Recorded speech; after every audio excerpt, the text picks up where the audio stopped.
Adi Wibisono, pelaku pembunuhan Kuku Rianto warga desa Beketel, Kecamatan Kayenpati berhasil ditangkap polisi saat bersembunyi di rumah orang tuanya. Penangkapan berlangsung tanpa perlawanan. Dari hasil penyelidikan motif pembunuhan karena pelaku sakit hati, Kuku pernah berhubungan badan dengan istri pelaku tanpa sepengetahuan saat pelaku bekerja di Jakarta. Pelaku mengetahui hal itu dari isi ponsel istrinya. Sebelumnya, pelaku pernah mengajak korban dan istrinya melakukan hubungan badan bertiga. Namun, saat pelaku pergi keluar kota, korban kembali menemui istri pelaku secara diam-diam. Merasa dikhianati, pelaku mengajak korban minum hingga mabuk, lalu memukul kepala korban dengan batu sebanyak 3 kali hingga tewas. Jenazah korban ditelanjangi, diikat dimasukkan ke dalam karung, dan dibuang ke jurang sedalam 30 meter. Apa kira-kira motif yang ada di dalam benakmu dalam melakukan pembunuhan ini? Kesal. Ceritanya gimana coba kamu? Kekesalanmu itu seperti apa? Waktu mesti main lihat foto di hotel nih. Gitu. Waktu awal kamu menawarkan ke istrimu itu kenapa itu? Untuk berisam, untuk segala macam itu? Apakah keinginanmu, apa fantasimu atau gimana? Atau keinginan istri. Terus? Ya itu. Nah, kamu waktu melakukan itu menikmati atau hanya pengen istrimu senang saja? Hanya istriku biar senang aja. Dengan dibuktikan dari hasil penyidikan bahwa tersangka ini mengajak istri tersangka untuk melakukan hubungan seksual dengan lebih dari 2 orang perempuan, ya. Nah, lebih dari 1, artinya 2 dengan 1 laki-laki. Kemudian istri tersangka ini keberatan untuk melakukan aksi seksual yang menyimpang tadi. Kemudian karena keberatan, istrinya menawarkan tersangka untuk menyuruh, istrinya menyuruh tersangka untuk menyalingkan 1 laki-laki, ya, dibalik dari 2 laki-laki, perempuan 1, ya, istri tersangka ini. Kemudian tersangka berusaha untuk mencari dan menemukan.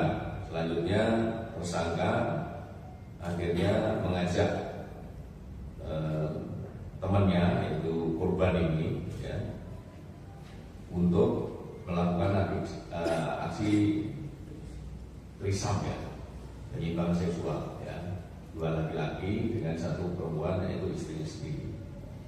Nah, kejadian aksi seksual yang menyimpang ini dilakukan oleh tersangka dengan istri korban, ya, dengan istri dan korban sebanyak 2 kali, ya.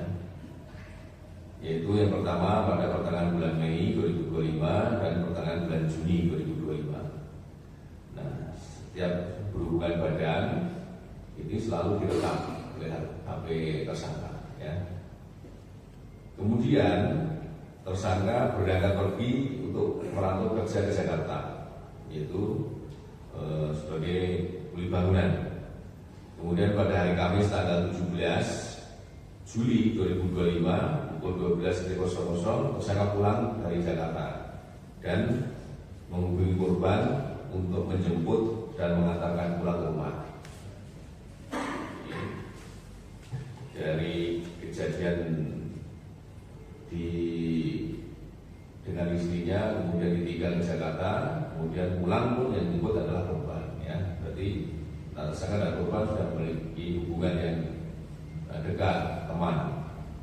Kemudian sampainya di rumah, tersangka mengajak hubungan badan dengan istrinya, ya.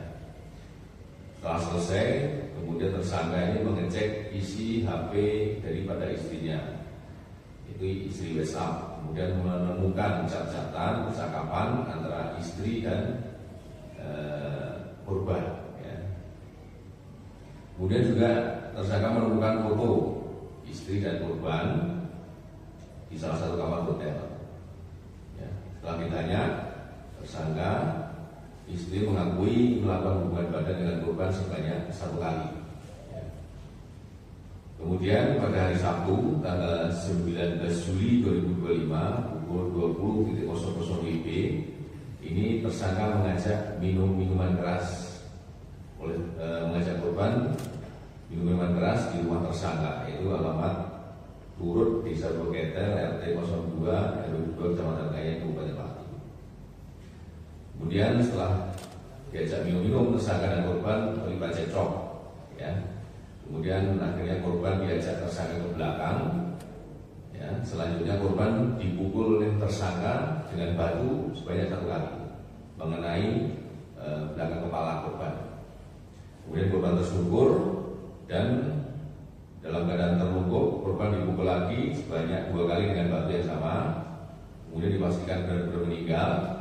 Korban ditelanjangi, tangan diikat, dimasukkan dalam karung. Kemudian mayat korban dibawa tersangka dengan menggunakan Honda Beat warna hitam milik tersangka. Dan jarak kurang lebih 2 km dari rumah. Mayat korban dibuang di jurang turut kedalaman 30 meter Desa Purwokerto, Kecamatan Kayen, Kabupaten Pati. Pelaku dijerat pasal 340 KUHP tentang pembunuhan berencana dengan ancaman hukuman 20 tahun penjara atau seumur hidup. Tim Liputan melaporkan.